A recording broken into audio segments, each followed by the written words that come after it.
I'd like to welcome everybody to this meeting, the Waterloo Regional Police Services Board on May 19th, 2021. I'm going to start with, we acknowledge that the land on which we gather today is the traditional territory of the Haudenosaunee, the Anishinaabe, and Neutral people.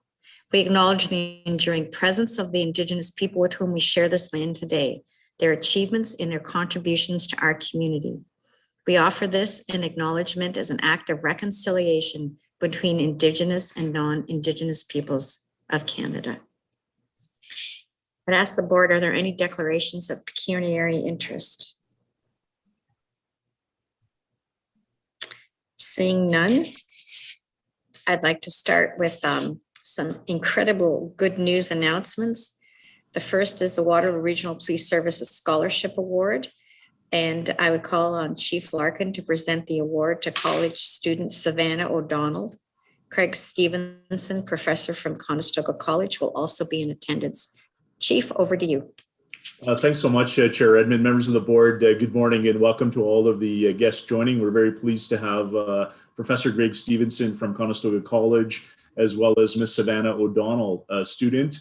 I'm going to turn it over to Deputy Chief Mark Crowell, who represents the police service on the Program Advisory Committee of Conestoga College. We've had a long-standing relationship and history with Conestoga College. We're also very proud to have such an incredible college within Waterloo Region. So special thanks to Professor Stevenson for his continued leadership and partnership that is nurturing and mentoring incredible students, as you'll hear the caliber and the quality of Miss Savannah O'Donnell, who after the meeting will be sending to our recruiting unit. So over to you, Deputy Crowell, and good morning. Thank you, Chief, Chair Redmond, members of the board, and welcome Savannah and Mr. Stevenson. It's my pleasure to introduce the 2021 Waterloo Regional Police Service Scholarship, and the recipient this year is Savannah O'Donnell. Deputy Chief Hilton and I had the privilege of vetting a number of excellent applications to our service from the program at Conestoga College. And this is an annual scholarship that we provide to a second-year Police Foundation student at the college. And what stood out to us from Savannah's application was just a multifaceted sort of commitment to the community. So not only has she just recently graduated from the program with honors, she's done so, by maintaining a number of different commitments on the employment and volunteer front. She has been a personnel in the security field for a couple of years, and she's worked over the past year with the Region of Waterloo Transit Security. And in her application, she spoke about building diverse relationships, learning how to de-escalate situations, and resolving complex situations, and exercising good judgment and analytical skills in her pursuits there, really developing some great employment experience that will hopefully serve her well in the future, including some much lauded written communication skills for all those hard to do police reports. She's also been employed at the Avalon Treatment Program in Guelph, where she has worked as a frontline support worker for those facing challenges related to mental illness, addictions, and cognitive delays. And if that wasn't enough, while maintaining her excellent studies, she's also been a volunteer at the Sexual Assault Support Center of Waterloo Region as someone working to serve those facing challenges related to sexual assault and human trafficking. So for Deputy Hilton and I, we always look for those aspects that stand out in an application or a process. And there was one part of her written submission that spoke to her commitment and the balance that she has struck. And I'll just read it to you now. In seeking the balance, she wrote, "When something's important to you, you just keep going, no matter what. Policing has been a dream of mine for a very long time, and even on tough days, I never lose sight of that. You get through by having self-awareness, knowing when to take a break, when to push through, and a lot of time management." So Savannah, not only have you maintained an excellent balance in your studies and your work and your volunteering, you may serve well to be an executive coach to our senior leadership team and maintaining that balance as well, and maybe the board as well. So kudos to you. Just in some closing comments, Savannah, we're very impressed. We need people like you in our community who show drive, courage, compassion, and a real interest in the complexity of human life. And our service motto is people helping people. So we know that you've demonstrated that commitment in your early adult life, and we look forward, as Chief Larkin said, to welcoming your application to our service when the time is right. So congratulations on your excellent submission. We're happy to present this scholarship to you today, and we look forward to your bright future. Thank you. Thank you. So congratulations, Savannah and Mr. Stevenson. Thank you for being here, Savannah. Do you want to say a few words?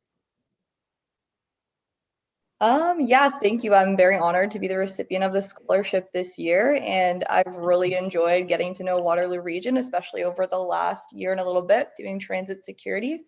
So thank you to Craig Stevenson for helping me push through the last 2 years, and thank you to my team at Neptune for helping me with my success with Neptune Security at Transit Security. So please accept the board's congratulations. Well done, Savannah. And again, Mr. Stevenson, thank you very much for the role that you play in animating the ambition and the interest of the future leaders in police services. Thank you so much. I don't know, Craig, do you want to say anything? I just want to thank Waterloo Region Police Service for the support of our program, which has been overwhelming in the past. And I want to say that when we saw that Savannah was the recipient this year, we couldn't have been happier, because in the 2 years that we have gotten to know her, she has been nothing but an exemplary student. She's modeled professionalism and compassion for other students and in our program. And I cannot think of a more deserving candidate. And I know that we will see great things from Savannah in the future as she goes on to pursue a career in policing. So congratulations, Savannah, and thank you to the board. Thank you so much. And I don't know, Savannah, maybe you should put all the board members down as future recipients of your coaching too. You sound outstanding for your tender years. So again, congratulations, well deserved. And thank you, deputies, for your part. I'm sure that's a rigorous and difficult decision to make. So thank you for participating. The next agenda item is the OACP Katherine Martin Award of Excellence in Media Relations. And retired Chief Glenn McCare from the Hamilton Police Service is going to present this to our Sherry Greeno. Welcome. Thank you very much, Chair Redmond. I hope you can hear me okay.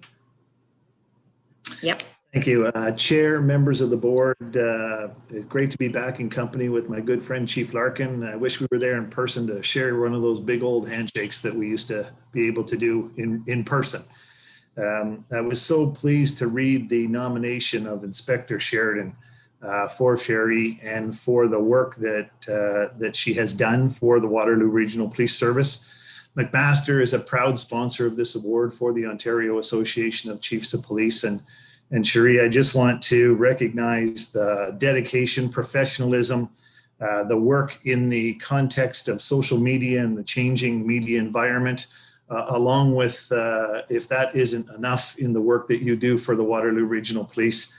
Throw on top of it a pandemic and the recreation of all of the ways that we need to do our work now. So we just recognize your professionalism and your dedication and your innovation in media relations. And it's proud to present you with the Katherine Martin Award for Excellence in Media Relations. Thank you, retired Chief. Those are wonderful words. And Sherry, would you like to say a few words? We're very proud of you and the partnerships that you engender throughout the community. Oh, well, thank you very much. Definitely unexpected. I didn't know Katherine Martin, but I certainly know of her legacy. So it was a real honor to be awarded this in her name. So thank you very much. Thank you. The next award is the OACP Youth Service Volunteer Award. Chief Larkin to present to Constable Tara-Lee Schilsler.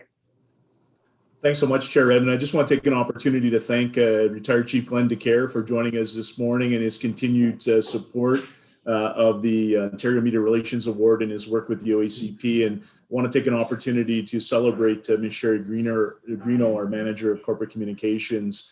Sherry has a long history within our region, formerly a journalist with the local daily and covered the police beat. And she's transformed into our Manager of Corporate Communications and over the last 5 years has done significant work in advancing our communication platform, not only externally, but also internally. And so we're grateful for the leadership of Sherry, who currently serves as the Vice Chair of the Ontario Media Relations Ontario Network. And we're hoping and envisioning and looking to the foresight to seeing her as the chair of that working group to also expand and share her leadership across the province. But thank you, Chief DeCare, for your continued leadership. It's great to see you as well. So thanks for joining us this morning. I'm also very grateful on behalf of President Angie McNeely of the Kingston Police Service, who can't join us today, but sends her regrets. But as a past president of the Ontario Association of Chiefs of Police, I'm very proud to welcome Constable Terry Lee Schizler, who's a member of our service, who currently is assigned to our Special Victims Unit. Terry Lee joined our service just over 8 years ago and continues to do amazing work in many different levels. You know, the OACP actually has a Youth Service Volunteer Award. And volunteerism and youth have always been pillars of our police service and our organization. Terry Lee was recognized for making a difference in our community as a first responder who continues to support and help families within the school and social service system. And we run an operator program called Reach for It, which is a partnership that's been created for children and youth and their families living with fetal alcohol spectrum disorder, FSAD. And they're matched in a one-on-one capacity with a police member around mentoring, and we look at activities that promote and support self-esteem. And Terry Lee has actually participated in 13 programs of Reach for It. And she not only dedicates her personal time, but she also dedicates her personal resources through financial donations, supporting her mentee. She's worked with trips and arranging them to various farms, fishing derbies, girl spa days, and more. And so it's just amazing. And of course, on top of all of that, Terry Lee also launched locally the Just for Girls Stuff program for girls in grades 7 and 8 to get them ready for high school. She's also mentoring a young woman as we speak. And so not that she was busy enough with all of that, she also was just recognized by Big Brothers and Big Sisters, where she was awarded her 15-year service award. A significant legacy of leadership in our community. And so I'm very proud on behalf of President Angie McNeely, the Chief of the Kingston Police Department, to present the OACP Youth Service Volunteer Award to Constable Schizler, who I believe is on the line with us somewhere here in the Hollywood Square. So please join me in congratulating Constable Schizler. So congratulations, and Constable, if you're on the line, I didn't see your name, but you may have joined us by phone. But if you'd like to say a few words, please feel free. Hi, good morning. I would just like to say thank you. I'm very honored to receive this award. And I'm very passionate about working with children and youth. So this award truly means a lot to me. So on behalf of the board and the community, Terry Lee, I just want to say thank you very much. The diversity and the passion that you demonstrate by your commitment to the young people is outstanding. So thank you very much. Thank you. Well, that was fabulous news. And again, to celebrate everybody who has been recognized with our scholarship award, with the Award of Excellence in Media Relations and the Youth Service Volunteer Award. So thank all of you for what you do on behalf of the 630,000 people who call Waterloo Region home. Colleagues, the next agenda item are the consent agenda items, and it's item 8.1 through 8.12. And is there any of these items on the consent agenda that anybody would like moved to the regular agenda? Or are there any questions? Seeing none, I would entertain a motion to adopt these. That is moved by Carl Kiefer and seconded by Karen Schnarr. Thank you very much. Could we vote on that? Thank you. That is carried. Any business arising from the minutes? Seeing none, any correspondence? Next is police service reports. 12.1 is the reserve funds update, and there is a motion, colleagues, required to approve the revised target for reserve and reserve fund contributions and balances as set out on the reports. I believe Kirsten Hand is here. Would you like to introduce this, Chief? Thanks, Chair Edmund, and members of the board. Good morning and happy May. Before you, recommendation related to the revised target reserve and reserve fund contribution and balances as set out in the report. And I'm pleased to welcome Ms. Kirsten Hand to take the board through the report and answer any questions you may have. So over to you, and good morning, Kirsten. Thank you. So the report before you is an annual report as identified in our policy that was approved back in the fall of 2020. It looks at our balances of our reserves and provides some information for recommended targets, which inform our budget process. So in the report, it notes the balance of numerous reserves. The first reserve is the Regional Development Charge Reserve, and that is assessed annually. The region did a report on May 11th through their adequacy review in terms of regional development charges. They did note that there is some concerns ongoing that in terms of collections of RDCs in comparison to budgeted levels of capital needs against those reserves. Right now, our largest project that's pulling from those reserves in the next couple of years is New Central. About 49% of New Central is funded through regional development charges. The next reserve fund is the WSIB. WRPS and region is self-insured as a Schedule II employer, so we're liable for all costs associated with WSIB plus an admin fee upon those costs. In addition, in our collective agreement, there is requirements to top members up to 100% of net pay, so that is funded also through our operating budget. Through the annual actuarial evaluation, the liability at the end of the year was calculated at $15.4 million, which increased by about 4.3 over 2019. This is an item of concern by the region and ourselves in terms of the increases of costs associated with WSIB. So in comparison to the reserve balance, there is a shortfall of about $7 million. We will look through subsequent budget processes to increase our contribution to the reserve to cover that off. However, for 2020, to mitigate some of that, the contributions through the budget were not enough to fund our actuals in 2020 by about $700K. So we did fund that through our 2020 operating budget to help mitigate a little bit of that.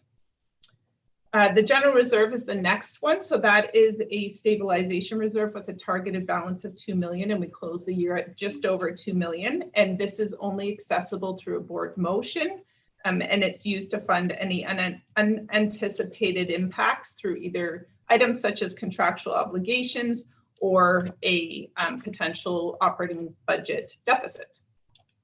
The next reserve is our benefits claims stabilization reserve. That's funded through contributions from our operating budget, and it's compared to actual benefit costs. This is in a positive balance. We were at about 2.4 million at the end of 2020, and the targeted balance is about 400 to 800K. During the 2020 operating budget year as well, we were supposed to pull about 700K from that reserve, and we opted not to maintain the level of that reserve. But just as a heads up, in our 2021 budget, we will be pulling $1.1 million from that reserve to offset costs of increased medical and dental costs, as well as higher eligible sick leave payments to members that have retired that is expected to be higher in 2021 in comparison to future years. The next reserve is a reserve that was set up in 2020. It's called the Technical Investigatives Cooperative Reserve. And this was set up due to the agreement between 6 police services, Hamilton, London, Niagara, Thunder Bay, and Windsor. And we cost shared the implementation of technology to allow for lawful interception of communications in 2019. There's only about $400 in the reserve, but basically if any of the services in the agreement provide services to police services outside of the agreement, not only are they obligated to do cost recovery, but they're obligated to charge a 10% infrastructure recovery fee to help contribute towards the payment of the capital that was incurred to set that up.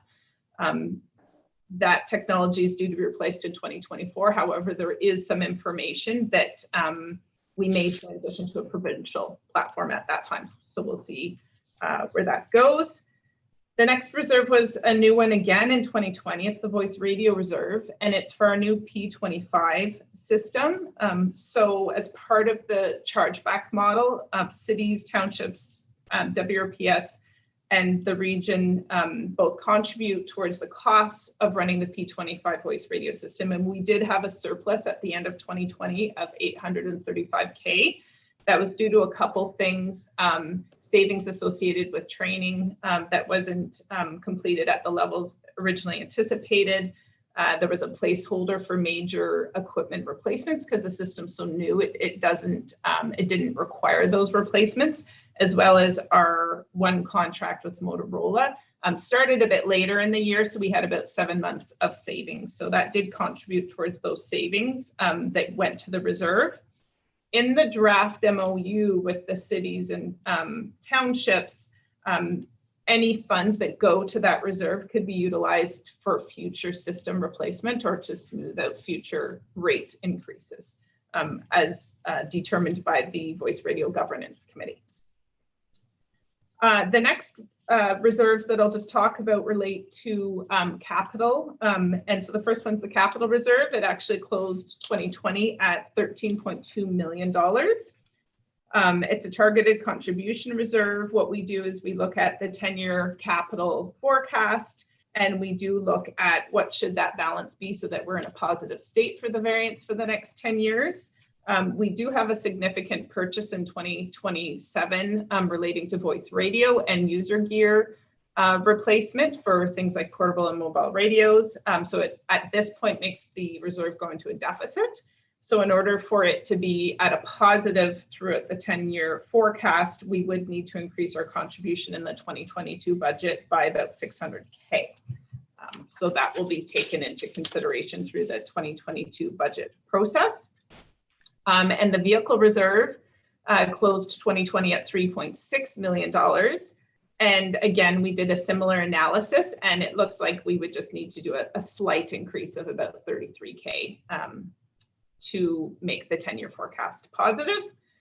The next reserve is our facilities renewal lifecycle reserve. This one's managed by the region and it helps fund our facilities renewal.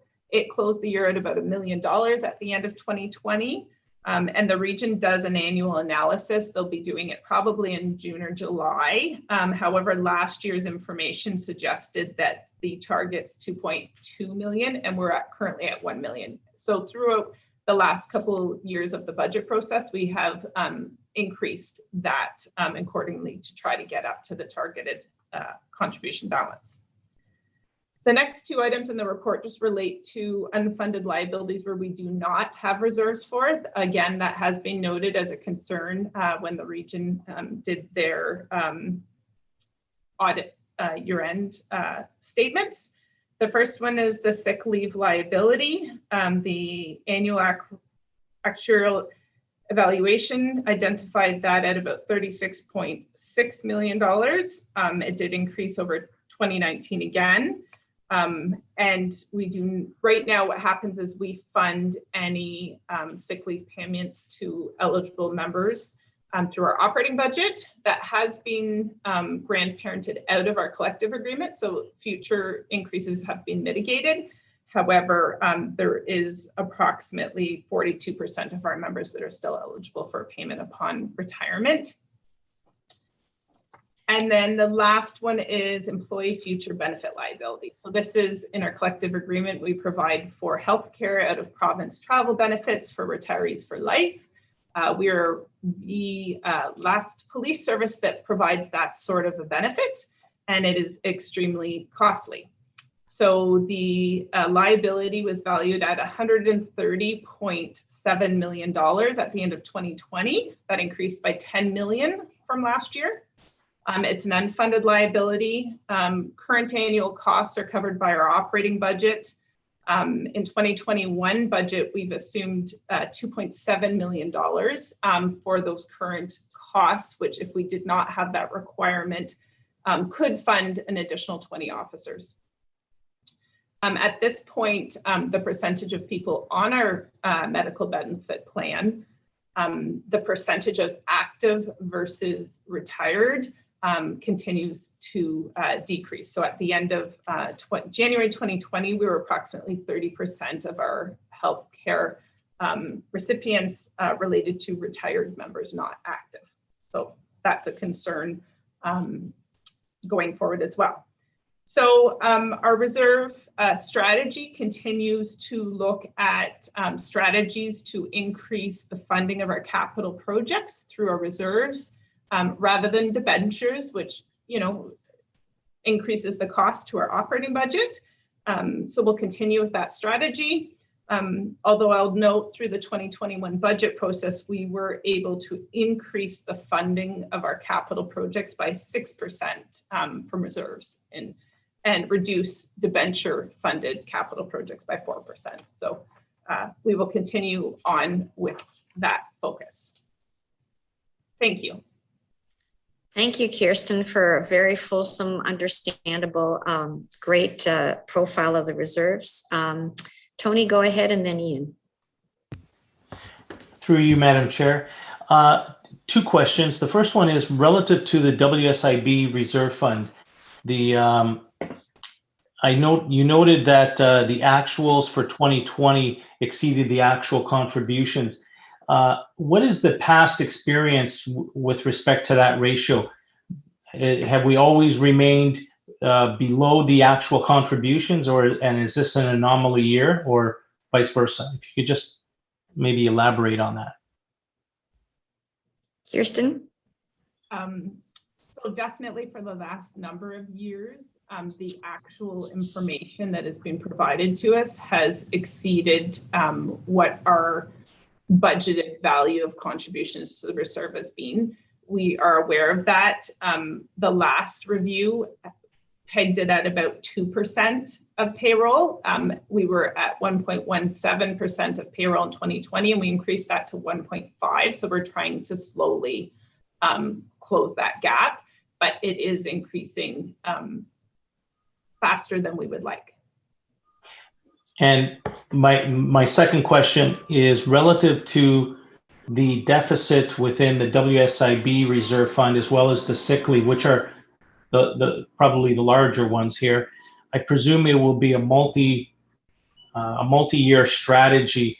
When would we be able to expect some strategy brought back to the board on how we will be handling both of those reserve fund deficits?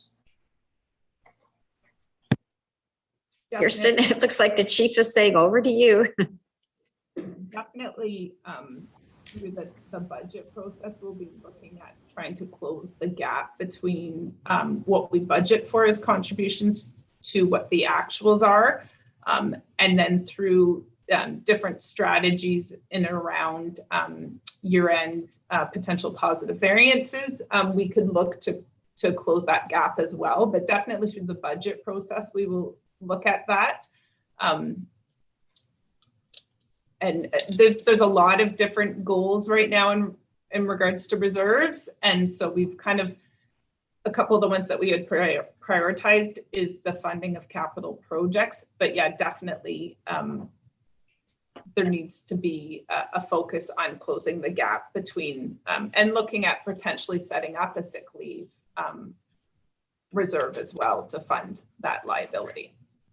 Yeah, I mean, my question was more directed that we're looking at a multi-year strategy to address the issue versus, you know, on an annual basis based on every budget, but more of a holistic and all-encompassing strategy. Correct? That's I think the chief is going to weigh in on this, Tony. Oh, Go sorry. ahead, chief. Okay, sorry about that. Thanks. No, thanks so much. And as Kirsten outlined, we've obviously actually really, and with thanks to Ms. Rosita C., who several years ago flagged the reserve strategy need. And with Kirsten's, when we acquired the skill set of Kirsten as our finance director, this became part of a larger strategy. So first, I want to recognize that we've come a long way in the last 5 years, particularly around reserve strategies and managing the long-term debentures on capital projects. We've also come a long way with the board's skill set and commitment to negotiations. We believe that we've tied the loop on the unfunded liability of sick leave. We're reducing that and managing that as we move forward, but there's still an impact for the process. And equally, as Kirsten alluded to, we've launched the 2022 budget process. And we are looking at an aggressive approach as to how do we look towards year end in managing some of those pieces. And then looking at providing the board a rolling budget, looking at 2023, 2024, 2025, so you'll have a better understanding, Mr. Giovananzo, of where we're heading in some of those pieces, and looking at how do we actually bring some stabilization. I think we've done some good work, but I think that this year will also solidify our reserve strategy. Our long-term plan, and as Kirsten alluded to, our priority was to bring some balancing and stabilization, particularly around the debenture cost, as we look to the future in the 10-year capital plan. Of course, very quickly in the WSIB process, it continues to be a concern for all police services across the province, with presumptive legislation and a number of very progressive policy pieces. I think that the Police Services Board needs to continue to work in collaboration with other boards, including AMO, around the true financial impacts on localized boards. Again, there's some provincial policies which impact the local context to how that works. But, I do want to give a shout out to Kirsten and team have been working very hard to bring a strategy piece, but also recognize about 5 years ago, Ms. Rosita C. flagged this as work that needed to be done. So that's the historical context. I think we've made great strides, but there's still room for closing the gap around the deficit piece. Tony, any further comments or questions? The only thing I would say is that the chief's got a pretty tough job as it is, so I would take off your back trying to pronounce my name. You can just call me Tony, and that'll help you out and make your life a little bit easier. It's Giovanazzo. Go ahead, Ian. Well, thank you, and through you, Chair Redmond, and I want to stay on the WSIB theme, only to prove that since I moved there, worked there for 8 years, this is a flood of memories. I'm not sure how good they were when we talked about unfunded liabilities, etc. But as a Schedule 2 employer, and I guess the question I have no question there's a plan, but I'm just interested. It's been a long time. The Schedule 2 employer, does WSIB give you the funding level that's required that you then have to fund through the budgeting process?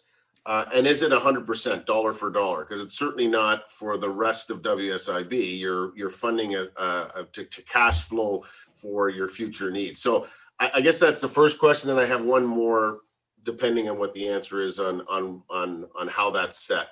Is it set by WSIB, or do we work with or not auditors, with the actuaries to set a level that's appropriate for us as a service? Kirsten, do you want to take that question, or the chief? No, thanks. I'm just going to turn it over to Kirsten. We also have Ms. Molly Kimple, our HR director, on the line as well. So over to you, Kirsten. Yeah, so an actuary provide us the recommended contribution to fund our actuals. WSIB just bills us actuals plus the admin fee. So it's the information from the actuary that we utilize to determine what our contribution should be. Okay, and I guess the next thing, WSIB itself would have a reserve, and that the unfunded liability is the reserves, and they actually had an investment committee, had about $4 billion under investment to manage the $17 billion of future liabilities that would have racked up. Do we because we're on we pay as we go, we may have future liabilities. do we actually have a reserve of cash and that we're investing? So as an example, whatever we have on hand, even though there's a shortfall, do we actually have a separate reserve fund that is managed investments, or is it just it's sort of an accounting exercise in the collective reserves? Because I guess that would be, and that may be different for Schedule 2 versus what the WSIB does for everyone else that's covered globally. Kirsten? Yeah, so we pay based upon actual costs. So our invoices identify each member and what their actual costs are. And then we get a monthly invoice that basically tacks the admin fee onto all of that, as well as physician fees. They also tack the admin fee onto the covered by advances, because WRPS actually pays the employee both the lost earnings plus the top up currently. We do have I've got a draft business case right now to review that process that hopefully will look at a better way of doing that. And if I can step back to the sick leave liability a little bit as well. One of our other strategies is when we moved to long-term disability, that significantly decreased that liability in 2019. So that's another strategy, is through our contract negotiations. We've been looking at these liabilities as well. Okay, last question then. I mean, the liability we have is on wind up. If we had to pay everything out that was all of our, I mean, it took me a while to figure this out, like 4 years working there to figure this out. But the future liabilities, if we is on wind up, like if everyone was paid out everything that they were due all at one time, we would owe whatever I can't look at it, 15 million or whatever we're short. That's never going to happen. So that getting to that, using that formula that you're talking about, saying the actuary is saying it should be 2% per 100 of payroll moving forward to get to a fully funded. We still have a window of time where that's never going to happen, that we're going to pay everyone out at once. It just won't. But does that 2% or striving to get to that 2% within the budgeting point? Because to Tony's point, there may be deficits in some of these reserves, but it's important to have them. But that we have a window of time, starting, as the chief pointed out, 5 years ago, to make sure we get these things in the right, so we don't have big bills in the future. So does that 2% that I think was referenced in the report, over time, we've got that window of time to get to that appropriate level? Is that, I mean, so that we're not at risk, I guess, is the final question I have. Kirsten? Yeah, so the idea of the liability, you're correct, is so that kind of future generations aren't paying for decisions of today. That's the idea of the target of being able to cover your liability, or else, you could rack up a lot of bills that come due, later down the path. But you're right, yes. But many of for someone that's off with a physical injury that will come back, that's current. It's many of the things we're describing: mental health claims, occupational health or disease claims that have a huge tail to them that you're not paying out all at once, because you're not doing a term. You're paying out over time. So that's where the future bill is really on those types of claims, as opposed to the current year claims. Yeah. Okay. Thank you. Thank you. I see no further questions. So again, colleagues, a motion is required to approve the revised target reserve and reserve fund contributions and balances as set out on this report. Thank you, Kirsten, and your team for all your hard work, and Chief for providing the context. Do I have a mover for that motion? Moved by Rosita, seconded by Ian. All those in favor? That is carried. Thank you. 12.2 is a disposition of found, surrendered, or seized gift cards and other like forms of payment for goods and services. And this too requires a motion. This is Kirsten's as well. Chief, do you want to introduce this? Thanks so much, Chair Redmond and members of the board. There is a recommendation here around disposition of found, surrendered, and seized gift cards or other like forms of payment, goods, and services. And this is really the evolution of society. As we modernize gift cards and Bitcoin and cryptocurrency, all of the things are changing now in how we actually manage. And so what used to be a cash society, life is changing. And so we did find that through continued work with Ms. Kate Richardson and Ms. Kirsten Hand, a gap in our internal procedures, as well as a recommendation for the board to consider within their own board policy. So I'll turn it over to Ms. Kirsten Hand to take you through the key recommendations and take any questions and or comments. Thank you. Thank you. So yes, also Kate Richardson of our administrative support branch identified, this recommendation and worked with finance team in terms of what the recommendation would look like.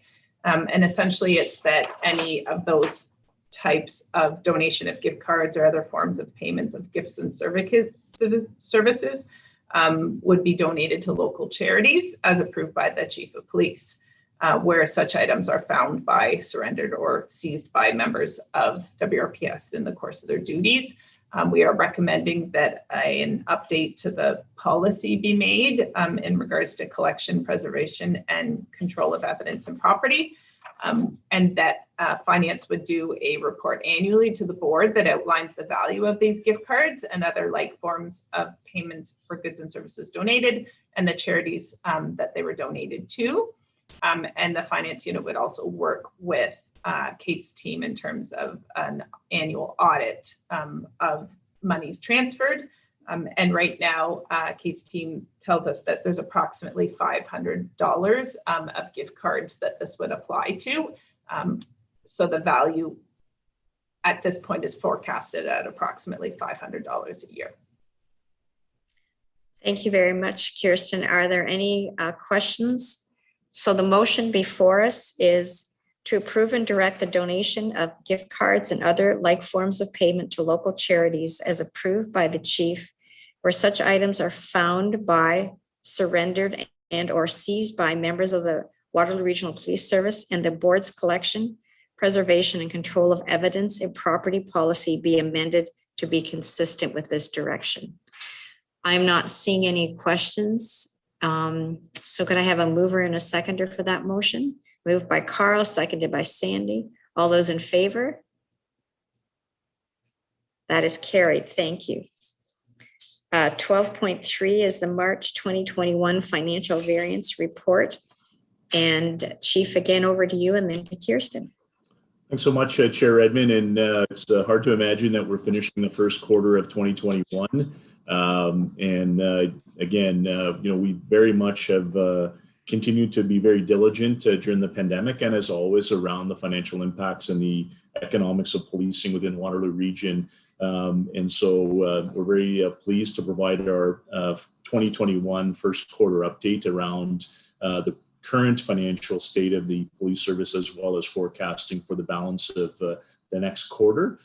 In short, we continue to be very mindful of all the various impacts facing the region, as well as our other levels of government. But a special thanks to Kirsten, who will take you through the report, for the diligence across the organization and the entire senior leadership team, and all members for their continued diligence in ensuring a financially sustainable police service. So again, welcome, Kirsten. It's the Kirsten Hand Hour, Hollywood Squares. So over to you, Ms. Hand.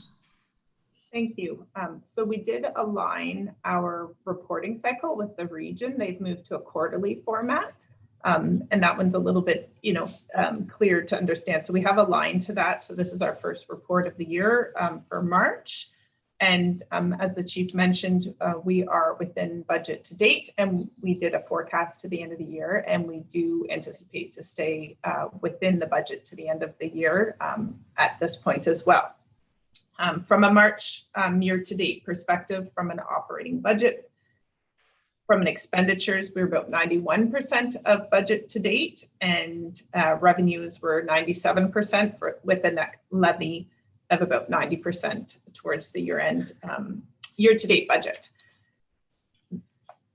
Some of the positive surplus is due to the fact that we continue to see vacancies against our authorized complement. And within the report, we did note that we did have a revision to our authorized complement as a result of alternative service delivery of court screening in our court services unit. So that reduced the authorized complement by 4.5 FTEs, as well as transitioned one of the staffing positions from the civilian side to the sworn side for an innovation portfolio. So compared to the revised authorized complement, we did have 28 vacancies at the end of March. Now, on a positive note, there was 26 new recruits hired in April. So that's put on the sworn side to a very positive level. And the HR continues with recruitment on the civilian side to close that gap as well. However, we do have a salary vacancy target within our 2021 budget that is equivalent to approximately 18 positions, sworn positions that need to be kept vacant. So we are very much aware that we need to see the savings of approximately 18 positions throughout the year to meet our budget targets in 2021. I'll just touch on a couple of the highlights within the report. We continue to see savings in areas such as training and meetings due to the pandemic.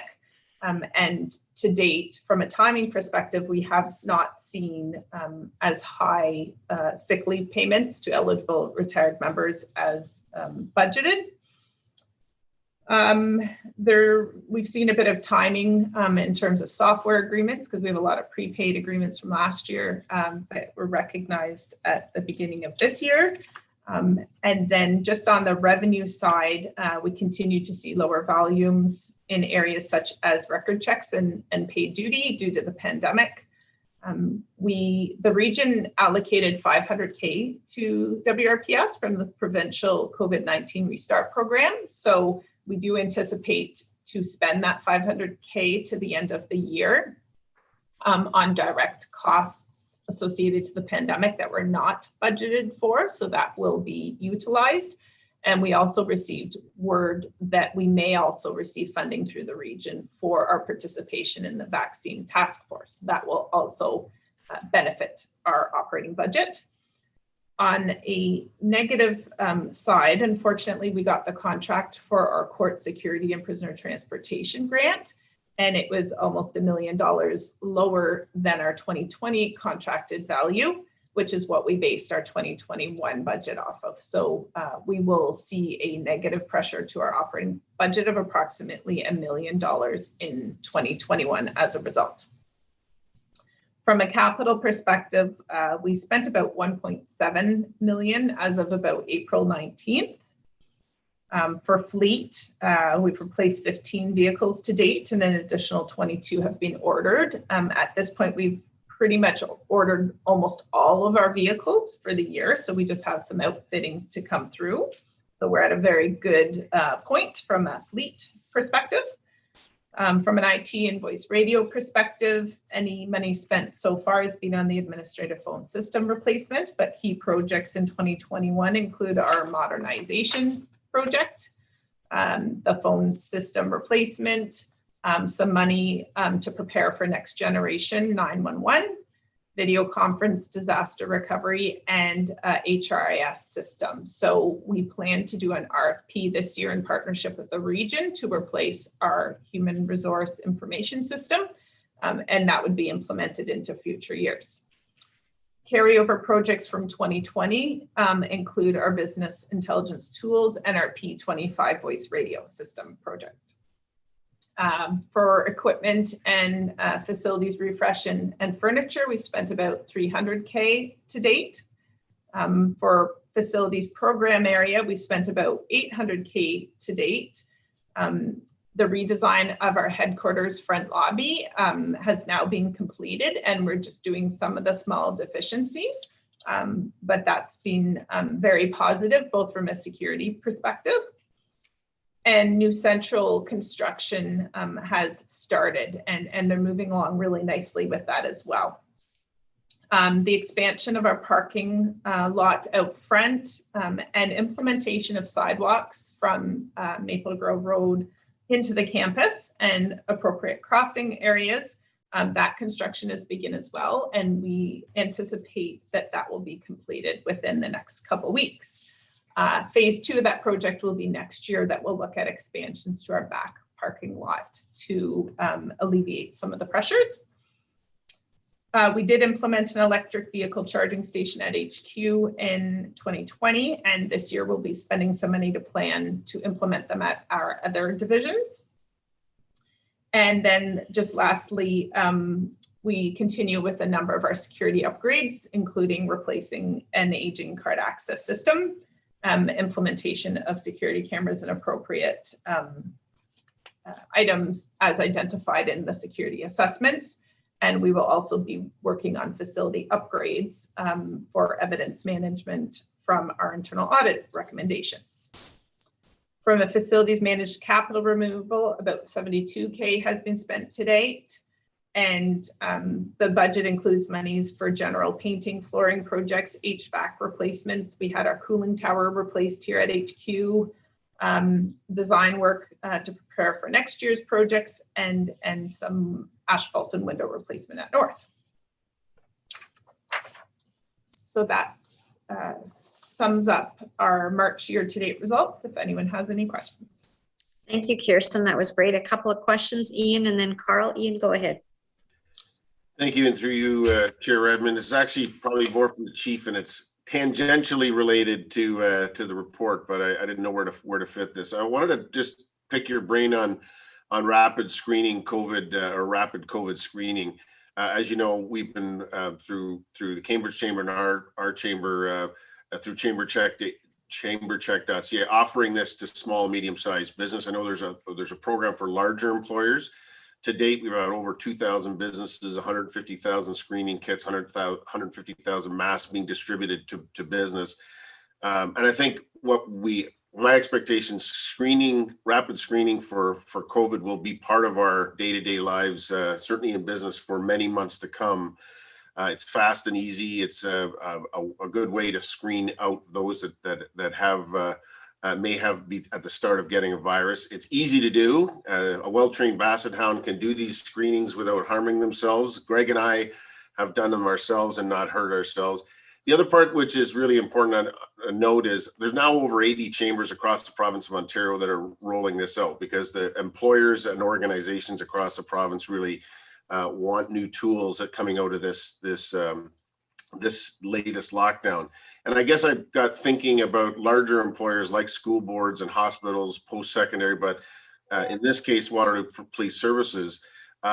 Is rapid screening something that you're considering? Are you doing it in certain pockets? Because as you have more of the workforce sort of back in office and congregating, we'll still have the imperative to make sure we're identifying potential infections and making sure they're still appropriately going to the public health sector. So I guess the question for you, Chief, is that something that we would consider or is in consideration now? Chief? Thanks so much. Our Emergency Operations Center, which governs and manages all pandemic COVID-related items, we've actually looked at rapid screening testing on 2 occasions, and they're really tied to sort of the reopening or the loosening of restrictions. On both occasions, we did not actually go down that road for various reasons. And in fairness, it was at the start of the pandemic where the actual technology and some of the challenges that were faced with that. And then we looked at it midstream. So we certainly can raise this. We are looking obviously towards June 2nd. We do believe there's light at the end of the tunnel. We do believe that we're very close. And we're also very committed to continuing to support our healthcare system to do everything we possibly can. We're in a very restricted workforce right now, other than obviously the 24/7, 365 individuals are coming to work. We've recently ramped up even more of those restrictions. So I will add this to the agenda once again for the Emergency Operations Center to look at and make connections with local, the chamber check program, to see how we can look at some implementation and rolling out. The Ontario Police College is currently conducting rapid screening, so our members that are attending and or going there are involved in this process. But for various operational reasons, we did not go down that road in the sort of the first two reopenings, but we are looking to June, and we're looking at how do we migrate members back into the workforce, where we are confident that there is light at the end of the tunnel with a ramped up vaccination and declining cases continuing. So stay tuned, and we will report back at the June board meeting, Chair Redmond, as an action item. No problems.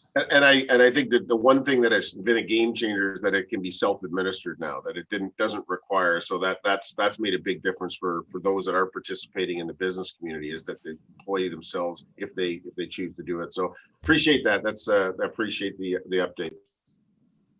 Carl, please go ahead. Thanks. Thank you, Kirsten, for that comprehensive report. And just a quick question on the fleet end of it. How are we making out with the transitioning to electric vehicles, or are there any figures in on potential cost savings for fuel and things like that? Have we got any of that? Kirsten?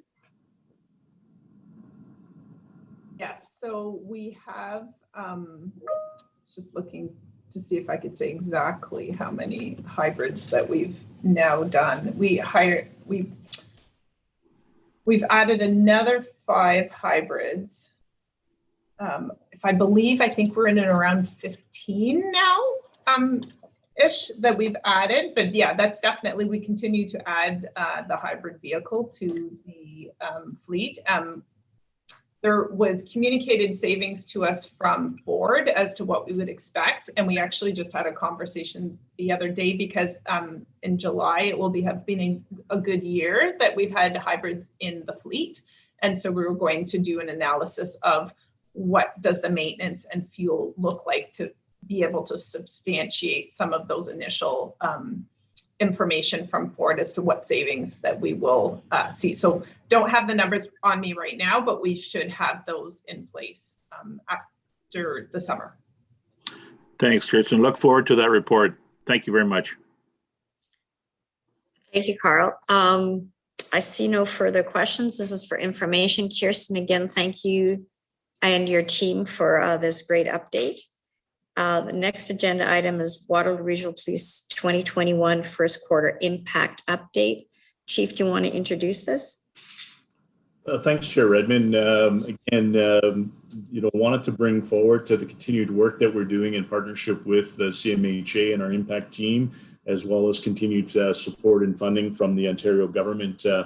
Joining us today, I have Staff Superintendent John Goodman, who provides leadership to the overall impact program. And of course, as we've recently restructured our neighborhood policing and looking towards new models, the board can anticipate some change as to how we manage and actually look at some form of diversion or different triaging. So I'll welcome John to take you through the highlights of the report and answer any questions you may have.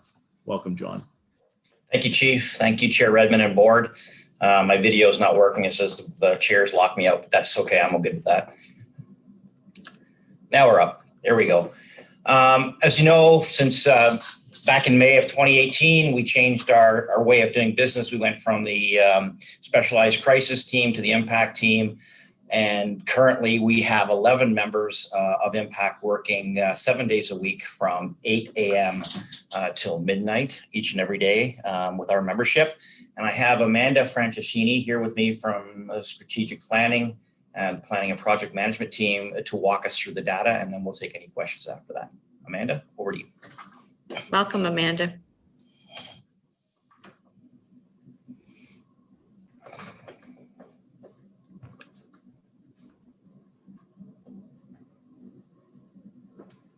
You're on mute, I think, Amanda. Can't hear you. Amanda, is it your headset? You're not on mute, but we can't hear you.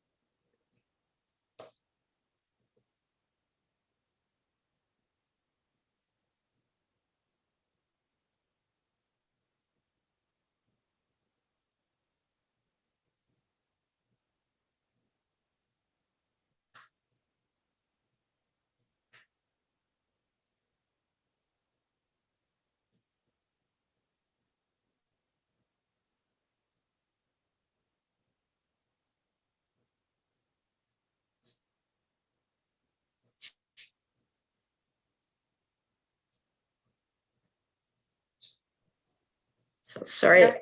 Oh, Chair, now we can hear you. Okay, Sandy, do you want to ask your question? just while we're waiting for Amanda, I'm going to have to sign off shortly. I've got another meeting to go to, so I just wanted to make you aware of that. Thank you very much. I thought that was Amanda's voice. I got all excited. It's always nice to hear from you, Sandy, too. Amanda, are you figuring out? From our perspective, you're not muted. Still can't hear you. Amanda, should we go to the intelligence report and come back to you if you can? So thanks, Amanda. Chair Redmond. I'm going to have, I think Miss Margaret Glode is on the call. She can connect with Amanda, and we can either return on to the further report due to technical difficulties. If that, I know in the interest of time, our board has other engagements as well. Okay, thank you. This is a really important report. So are we going on to intelligence notes then? I see Denise on. Is Margaret on as well? Does that work for you, Staff Superintendent Goodman? Can we maybe loop back in and off base, we can touch base with Amanda? Yeah, I'm trying to get her attention now. Appreciate that.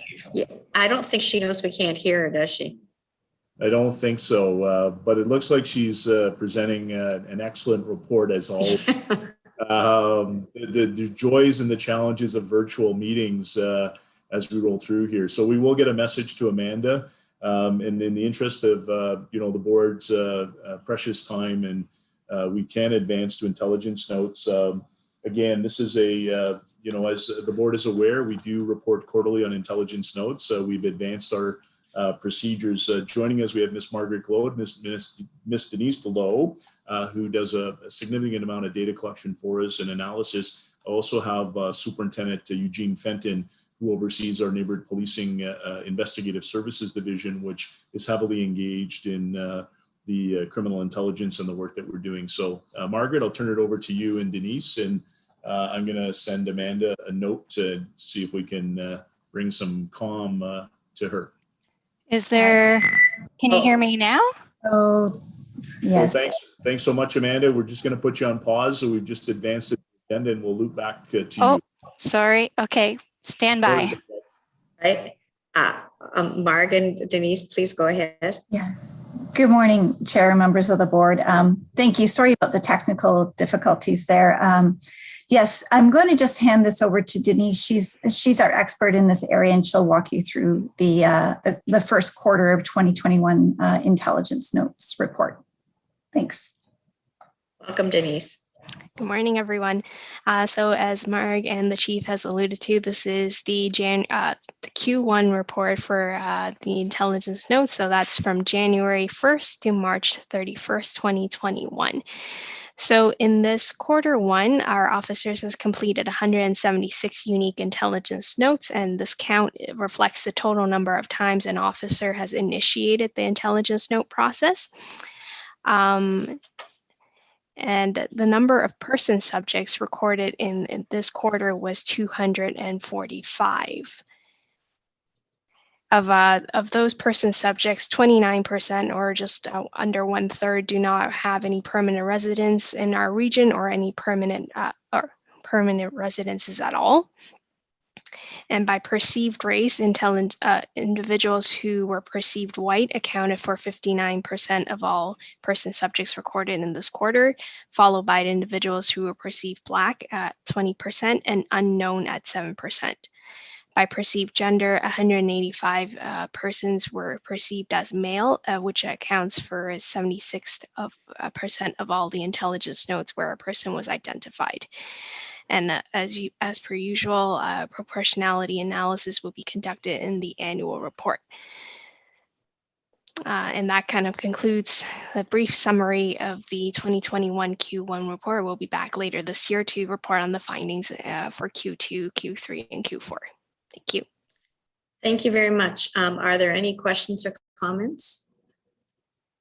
Again, really important tracking, and appreciate the sort of the year over year and comparative quarters. So this is a great baseline. Thank you very much, Mark and Denise. So Superintendent Goodman, should we circle back? Yeah, I think, Amanda, you good to go now? Yes, thank you There for you go. the suggestion. I was charging my headset as I had low battery, and apparently it works better when you have the cord unattached. So I will resume the overview of the impact statistics. Thanks, Amanda. All right. Thank you for the introduction and lead-in. John Goodman already described the kind of staffing numbers and the hours coverage that the impact team provides. I will do a brief overview of some of the statistics. In terms of volume by day of week or hour of day, I would say there are not really any trends day of week. So quarter over quarter, year over year, no one day of the week has stood out. However, if you look at the 9 a.m. to 9 p.m. time frame, that has consistently been where the most demand has come from. So the volume between those hours has been consistent, and I would say is a trend. In terms of our most frequent calls, again, there are same top 4/top 5 that appear quarter over quarter. You can see that in the first quarter of 2020, mentally ill calls, there were 99 counts where our impact team was dispatched to assist. The other top calls would be attempt suicide, compassionate to locate, and domestic other. Now those call types can be broken down even further. Just know that those call types make up about 84% of the demand for the impact team. So they respond to locate subjects where there's insufficient ground for apprehension, as well as checking well-being, responding to both genders for attempt suicide, responding to both genders for mentally ill calls apprehended without order, and the domestic other call type, currently child, parent, no reasonable grounds is one of the more specific ways that they respond. If we compare the volume of, across the region, how many attempt suicide and mentally ill calls the WRPS attends compared to the impact team being requested to dispatch and attend, there is still a smaller percentage where impact is dispatched. However, this quarter, there's been a higher proportion compared to the last quarter and a higher proportion compared to the same quarter last year. So impact has attended approximately 11% of all WRPS attempt suicide calls and 13% of all WRPS mentally ill calls, which is also a higher proportion than last quarter. We also take a look at whether the impact team is requested but unavailable. And in Q1 of 2021, that has occurred approximately 17% of the time. So only about 54 times between January and March, and only 37 of those during the actual business hours. So there are times where the impact team is not on duty, but the request goes through our systems. However, this is a better percentage of availability compared to last quarter and better than this same quarter last year. The counts are fairly low, so if we look at month by month, there's not really some trends. And in terms of day of week and hour of day, Sundays and Fridays happen to have the most demand not met. That's only about 13 and 12 times respectively across 3 months and across the whole region. So relatively low counts of demand not being met. It just so happens that the demand not being met was highest during the 6 to 9 a.m. time block, which again, some of that may be before there are some on-duty impact team staff. So in summary, 31% of those requests for the impact team fell outside of their shifts approximately. And this is lower than last quarter. In terms of what they are not available to respond to, it corresponds with the most frequent call types that they are dispatched to. So same mentally ill and attempt suicide requests go through for the impact team. And that is an overview of the report. Thank you very much, Amanda. And are there any questions or comments from the board?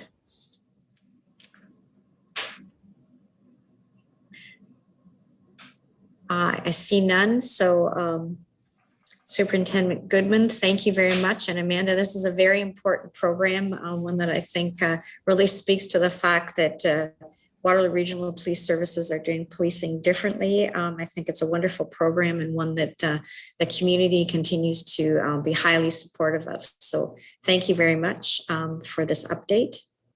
I see no questions and there's no motion. This is just for information. So I guess we will go to promotions, and I believe it's over to you, Chief. Thanks so much, Chair Edmund. And I just, maybe I can roll from promotions into my monthly update if that is convenient for the board as we wrap up the meeting. And I think it's a really exciting time for our organization and for our community and for policing beyond our region. On behalf of Deputy Chief Hilton and Deputy Chief Growell, we had the opportunity within the last month to participate in internal interviews for senior leadership positions. And we're extremely proud to announce the promotions of Inspector Jennifer Davis to Superintendent Jennifer Davis. Jennifer will be leading our neighborhood policing patrol divisions in the new model, working very closely with Staff Superintendent John Goodman. As many of you know, Superintendent Davis is currently managing dual hat, is also engaged in continuing to support Deputy Chief Hilton and the task force around vaccination rollout. But we're very excited. We're also excited to promote Inspector Shayna Morris to the rank of Superintendent. Superintendent Shayna Morris is currently leading a special project in relation to digital evidence management, in-car camera and body-worn video, and is leading a significant modernization piece in our organization and previously served as the Inspector in charge of court services. And so we're very excited to welcome Jennifer and Shayna to the superintendent level as they continue to breathe significant new leadership, new innovative ideas, and new energy into our organization. It's simply very exciting. And I know the board who gets the opportunity to see Jennifer and Shayna on a regular basis certainly recognize the strength and capacity that they bring to our organization. So excited to promote 2 new superintendents, as well as very excited to welcome 3 new inspectors to the senior leadership team. Staff Sergeant Elizabeth Houston is now Inspector Elizabeth Houston, and Beth has been assigned to the newly formed Community Engagement and Wellbeing branch. And so an exciting opportunity. And so Beth will be working very closely with Superintendent Davis and Staff Superintendent John Goodman as we realign our community engagement officers. We realign divisional direct action response teams, as well as look at a number of strategies, including youth, homelessness, mental health, and how policing can be done very differently. And as we look at transitioning to a much more health-led model on a series of key issues that often find themselves within. And of course, the board would know that Elizabeth just is transitioning out of the wellness coordinator position and did a lot of work within our human resources branch. We're also very proud to promote Staff Sergeant Eddie Lewis. Eddie Lewis is now Inspector Lewis, and Eddie will be leading the North Division, so providing patrol leadership to the city of Waterloo.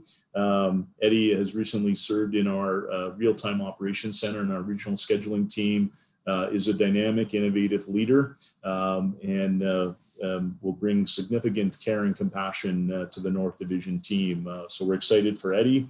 And we're also excited to promote Staff Sergeant Terry Turner, now Inspector Terry Turner. Terry has she recently led the Intimate Partner Violence Project and spent a number of years in other operational areas, and was actually assisting in an acting inspector role in court services, where we're looking, as you heard earlier from Ms. Kirsten Hand, we have $1 million deficit related to provincial funding, but Terry is working diligently in new ideas, new opportunities to mitigate the $1 million deficit, but also looking at doing business differently. The pandemic has significantly changed our judicial system, and we're really excited to welcome Inspector Terry Turner. And so 5 excellent additions to the senior leadership team, not only for today, but also for tomorrow, as we also continue our succession approach to leadership in our organization. We're also promoted Sergeant Jason Mulholland to Staff Sergeant Jason Mulholland. Jason is currently leading our COVID integrated response team.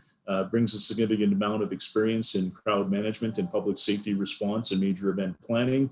And we're super proud to welcome Jason to the team. And I'll roll into, when we do anticipate some other mid-leader promotions in the near future. One of the unfortunate things of doing this virtually is we always like to highlight and welcome and personally introduce these fine members in their promotion, but unfortunately the pandemic world does not allow that. As I roll into the operational report, we just wrapped up National Police Week across the country. And it is a precarious time for policing and remains a precarious time for policing within society.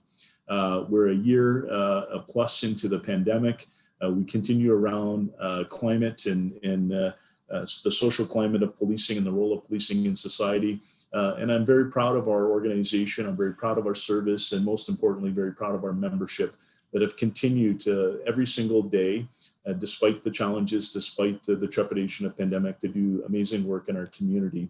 And of course, the board gets to see that on a regular basis through operational updates. And our community hopefully is recognizing that throughout the pandemic, we have been 24/7, 365, supporting our healthcare system, but also finding ourselves in some unique situations. The CERT team, which was launched just over 3 weeks ago, to address large gatherings, unsanctioned gatherings, as well as a continued impact of those very small percentage of our society that refuses to put the greater good of our community at the forefront. And since that time, they've managed 286 occurrences, including a series of planned protests, pop-up protests, modified car rallies, and they've laid 46 charges to date under the Reopening Act of Ontario, as well as the Emergency Management and Civil Protection Act, with more charges coming. And there also has been, community consternation and community concern around the role of CERT and the role of policing in balancing the democracy of our society.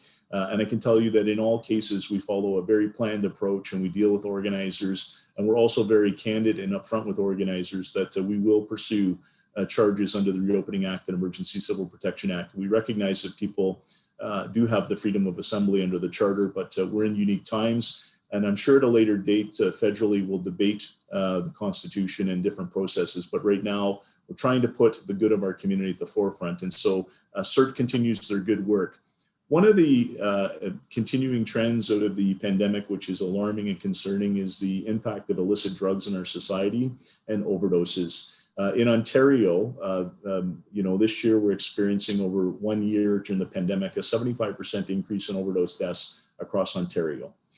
Equally within the region, we're surpassing previous years around overdose deaths, and it should be a concern to all of us as the impact of the actual pandemic, as well as homelessness and addiction, all of the different challenges we face as a society, and policing finds itself in the center of all of these different issues. And so I'm very proud that we've continued to work with the integrated drug strategy. We've continued to partner with the consumption treatment site in the city of Kitchener and Public Health and Sanguine Health Center to advance modernized policy. I'm very proud that we've continued to advocate and support public health around safe supply and other modernized progressive policies around drug use. And equally at the same time, we've also progressively continued to counterattack against organized crime, against gangs, and against those that choose to prey on the vulnerable. Last week, we wrapped up a significant investigation where we saw about $15,000 disruption in really an operation that we'll see currently has 5 arrested, but more pending arrest, some significant seizures that disrupt the local peace, but really an operation very much like a mobile app where people at 24 hours a day, 7 days a week can actually dial up a dealer. And so some great work by our drugs and firearms team, our guns and gangs and hate crime team to address that. And we will continue to counterattack those that prey on the vulnerable. Equally, Road Safety Week, we're kicking off this week. We're joining police services across the nation in a campaign called Not Worth the Risk. We continue to see the impact of road safety. As the board has seen, we're making significant strides in a very proactive approach to road safety. We're also proud to support and continue to work with the region around the rollout of automated speed enforcement, which we do believe will have significant impact, particularly in high areas of, I'm hoping in September kids are back to school, where we target the school zones, et cetera, to ensure the safety of our most precious resource, our children and youth, as we roll out.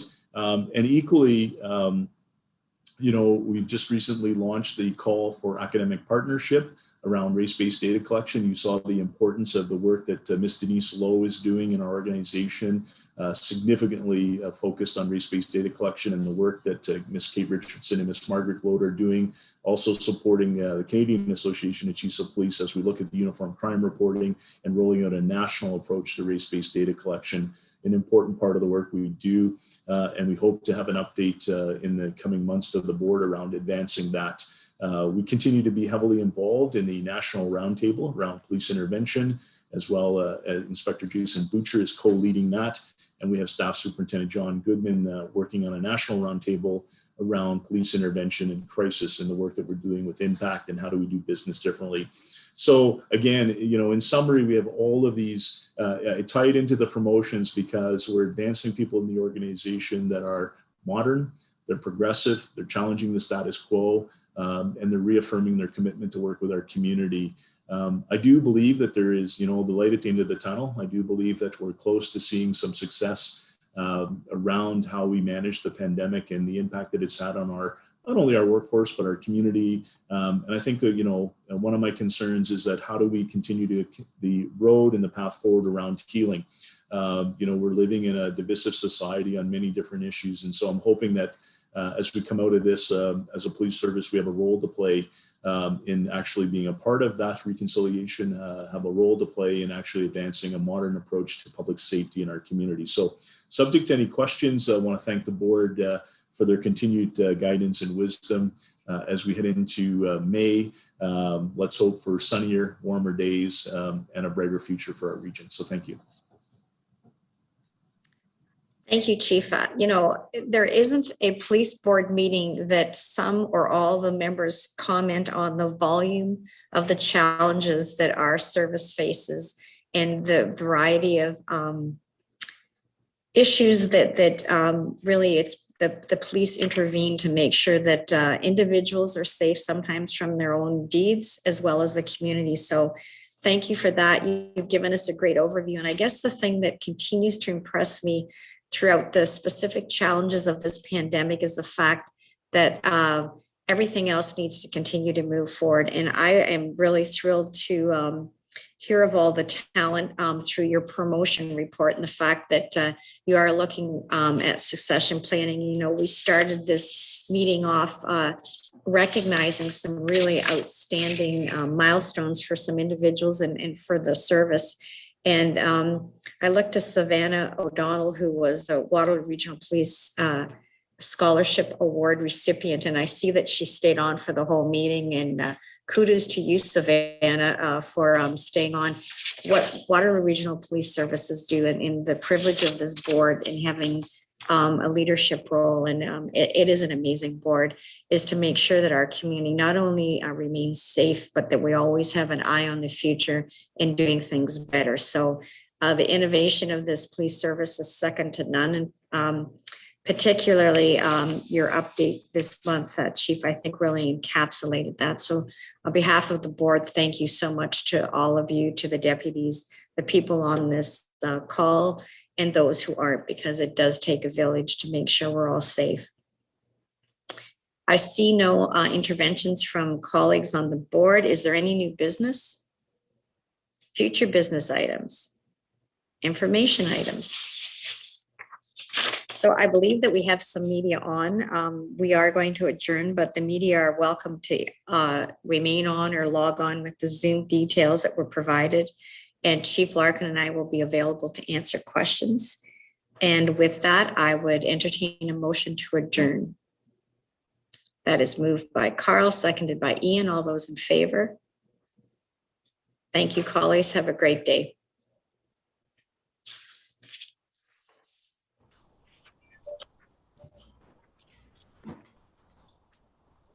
Good afternoon, Chair Redmond. This is, I should turn my, hi, This is Marion. It says Midland today, and I should have corrected it. It's Cambridge today, actually. I'm presenting